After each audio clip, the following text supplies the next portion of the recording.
අත් දෙකේ ඇඟිලි ටික මම උපකරණයකට ගෙනල්ලා තියෙනවා. චක්කර බැරි අයට කොහොම ලේසියෙන් චක්කර හදා ගන්න පුළුවන්. මේ ඇඟිලි මැෂිම අපේ අත් දෙක තමයි උපකරණයකට මාරු කරලා තියෙනවා.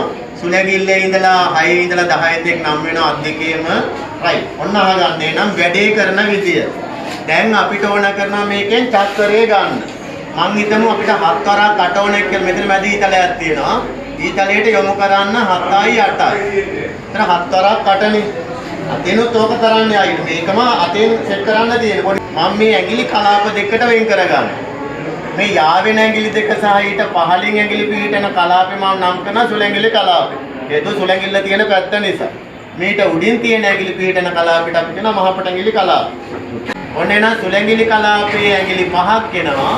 මහපට ඇඟිලි කලාපෙටත් ඇඟිලි 5ක් තියෙනවා. සුලැඟිලි කලාපේ එක ඇඟිල්ලක වටිනාකම 10යි. මහපට ඇඟිලි කලාපේ එක ඇඟිල්ලක වටිනාකම 1යි. අපි කරන්නේ සුලැඟිලි කලාපේ ඇඟිලි වල එකතුව ගන්නවා. මහපට ඇඟිලි කලාපේ ඇඟිලි වල ගුණිතය ගන්න. දැන් මට ඕන කරන්නේ 7 වරක් වටනේ. එහෙනම් 7 8 එකට යා කළා. එතන ඔන්න මේ දෙකයි තියෙන්නේ සුලැඟිලි කලාපේ. දැන් සුලැඟිලි කලාපෙට ඇඟිලි 5ක් ඇවිත් තියෙනවනේ. ඇඟිල්ලක වටිනාකම කීයද? 10යි. 10ව 5ක් කීයද?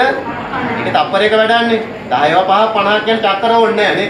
5යකට බිඳුවක් දැම්මත් එනවා. එහෙනම් 10ව 5ක් එනවා 50. මෙතන 1ව 3ක් 3යි 1ව 2ක් 2යි එතන ගුණිතය ගන්න. 3 වරක් 2 6යි. අර උත්තර දෙක එකතු කරන්න. මෙතනින් එනවා 50යි මෙතනින් එනවා 6යි. 50යි 6යි කීයද? 6යි. එහෙනම් 4ක් 8 කීයද? 50යි. right. දැන් අපි එකක් වේගෙන් කරමු. ඔන්න මම 8යි 8 වරක් 9 මට ඕන කරනවා. 8 9කට සෙට් කරනවා. සුලැඟිලි කලාපෙට ඇඟිලි කීයද? 4යි 3යි 7යි 10ව 7ක් 70යි. මහපට ඇඟිලි කල 2යි 1යි. දෙවරක් 1 2යි 70යි 2යි 72යි 8 වරක් 9 72යි. හරිද?